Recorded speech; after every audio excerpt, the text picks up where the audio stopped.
Oil. Same as you. Work.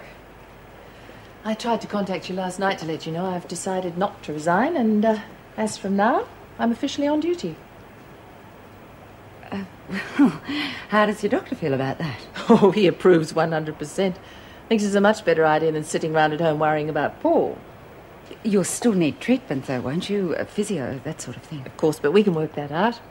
And quite frankly, as soon as I made the decision, I felt like a new person.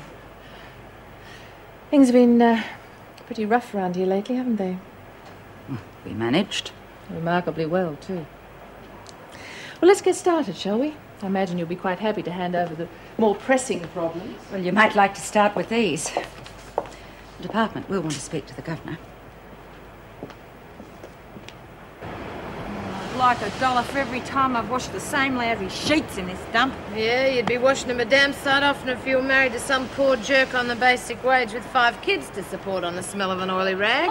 Well, am I glad Pixie's not here? A crack like that'd break a romantic little heart. Oh, do you really think she'd be silly enough to get married again? You bet. One smell of orange blossom and she's anybody's. Only if it's legal. Oh, Phyllis, if you must turn that on, could you make sure it's something decent? I bet Bobby's got the kitchen radio onto that Camilla Wells talk back. Oh, yeah, switch it over. We might hear her get arrested on air. Drop on your head. Switch it over. Go at me about the train drivers going on strike. My old man earns his pay packet like everyone else. He's got the right to strike like everyone else. And what about the millions of other people, madam, who earn their pay packet when they can get transport to get to their jobs? Ever stop to think just how many of them your husband and his mates are putting out of work? That's the only way they can get a hearing. So you agree that if the nurses can't get a hearing when they want to rise, and God knows they deserve it, we close down the hospitals, right?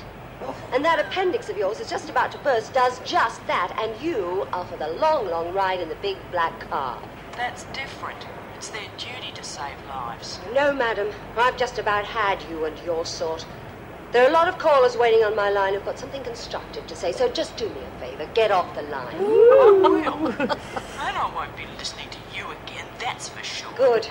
Your type I don't need. Now, if someone's got something worth saying, I'll take another call.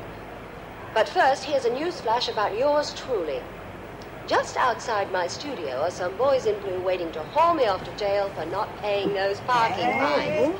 Anyone got anything to contribute on that subject? Yeah, it's a real drag not being able to park the wrong set in front. Shut up. Okay, someone coming through now. Oh, looks like we're going to be getting a visitor girl. Hello? Phyllis, turn that thing off, please. Oh dear, we seem to be having some Governor will problems. see you now. Just a moment.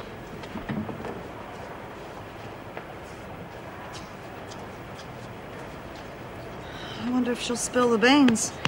If she does, I can't back her up. Oh, thank God you've kept the paperwork up to date. Plenty of it, isn't there? I enjoy that side of the job. Colleen, I've thrown you by coming back so soon, haven't I? Well, I've been pretty heavily supervised by Erica Davidson over the last few weeks. I was hoping to make a few decisions of my own while I still had the job. I think I understand. Look, Colleen, there's more than enough pressure for 2 people running this place. I do need your support. I think you should look at these first. We've inherited a few problem cases while you're away. Welcome back. Oh, thanks, Meg. Maureen Maguire has an appointment. That's her partner on top. Anything specific I should know? She says she's innocent. Look, if that is all, I have a few calls to make. Don't forget your bank manager. Do you want me to tell her to wait? No, Sherry. Maguire, this is Mrs. Reynolds, our governor. Good morning, Maguire. Now what's the problem? I shouldn't be in here. It's a case of mistaken identity just because I was getting through a window. Place where I used to work so I'd have somewhere to stay the night. Look, I'm no more a cat burglar than you are. I see. And what do you think I can do about it? I want to make a phone call. That can be arranged.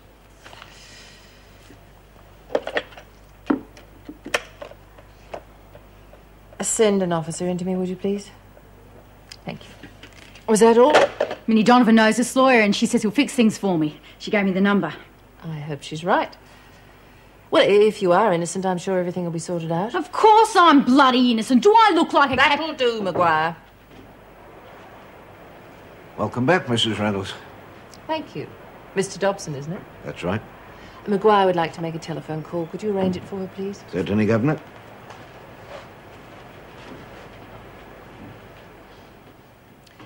What do you know about Maguire, Meg? Well, most prisoners claim their innocence, but I don't know. Call it a hunch if you like, but I think it's true.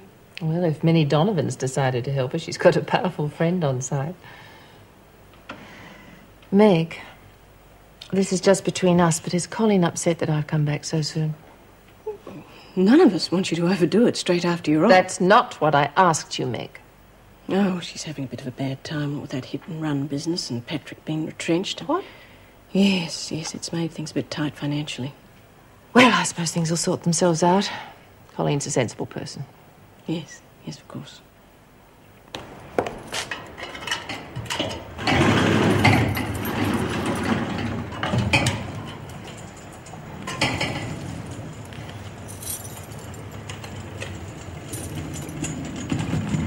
You seem very tense, Stevens.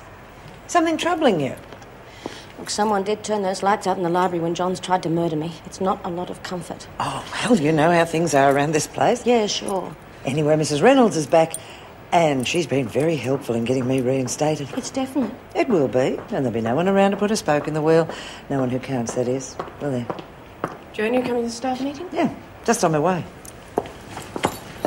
Mrs. Morris, I'd like to make a phone call to my husband. All right, I'll organise it.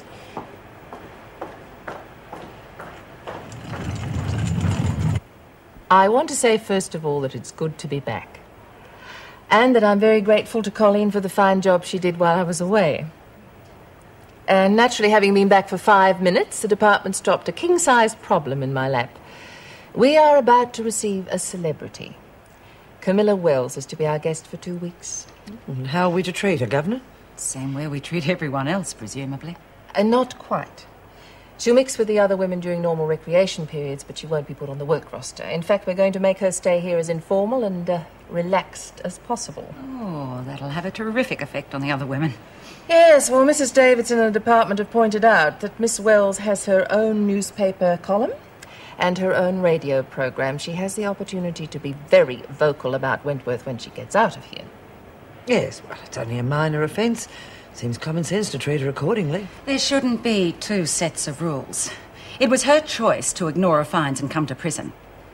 Mind you, I suppose it'll supply her with very good mileage. The department wants to make sure that Miss Wells gets a good impression of Wentworth, Colleen.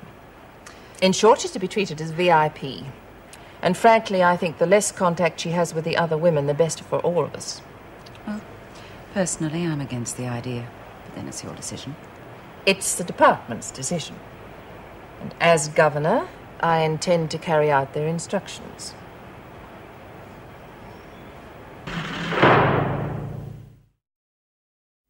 Wells and King? Yep. We were expecting you, Miss Wells, but so were the reporters at the gates, apparently. Yes, we got quite a welcome, didn't we? They better not put my photo in the paper, if they know it's good for them. Come on, King. Take your hands off me. You should, you know. I think your jurisdiction ends once you've handed the prisoner over.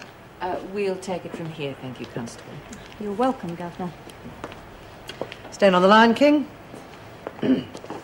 Just a moment. Don't we do this together? I'm not asking for special privileges.